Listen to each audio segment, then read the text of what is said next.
TFC spiritual ప్రేక్షకులకు స్వాగతం. ఈ వారం రాశిఫలాలను పరిశీలిద్దాం.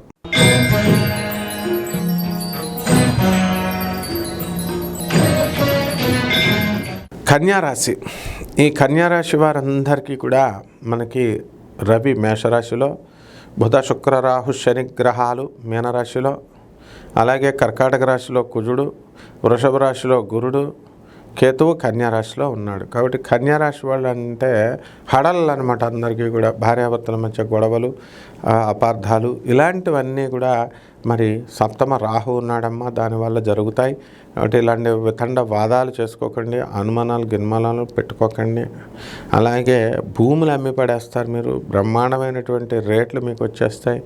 ఆల్రెడీ మీ భర్త మీరు జీపీఏ రాసిస్తే మీ అమ్మగారు వాళ్ళు ఆల్రెడీ అమ్మేసి కొంతమంది కన్యారాశి వాళ్ళకి వాళ్ళ భర్తలు డబ్బులు వాడేసుకున్నారు.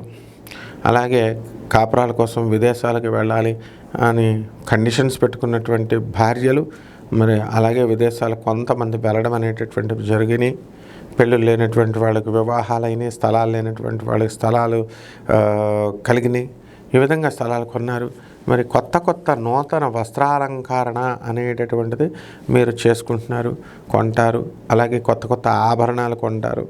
నూతన ఉద్యోగాలకి కొత్త చోట్లకు వెళ్తారు. అండ్ స్టూడెంట్స్ ప్రేమ వ్యవహారాల్లో వీళ్ళు మునిగి తేలుతూ ఉంటారు. ప్రేమ వ్యవహారాల్లో మరి మీ చదువు పాడైపోవడానికి అవకాశాలు ఉన్నాయి. ఆల్రెడీ కన్యారాశి చక్కగా చదువుతున్నారు. మరి స్కూల్ ఎడ్యుకేషన్ ఉన్నటువంటి వాళ్ళు, కాలేజీల వాళ్ళు విదేశాలకి ఇలా వరుసలో అన్ని చోట్ల విజయాలు మీరు సాధిస్తున్నారు. భార్యాభర్తల మధ్య కొట్లాటలతో భర్త ఒక గదిలో భార్య ఒక గదిలో మాటలు తక్కువ అన్నట్టుగా ఉంటున్నారు. మీ ఇద్దరి మధ్య కూడా ఏ శారీరకంగా కొంతమందికి ఏ బంధాలు లేకుండా నడుపుతున్నారు. కాబట్టి ఉద్యోగాలు వస్తాయని అనుకునేటటువంటి వాళ్ళకి ఇంకా ఉద్యోగాలు ఫారెన్లో రావడం లేదు. మరి ఏం చేయాలి అర్థం కానిటువంటి ఎక్కువ ఆలోచన అనేటటువంటిది మీరు చేస్తూ ఉంటారు.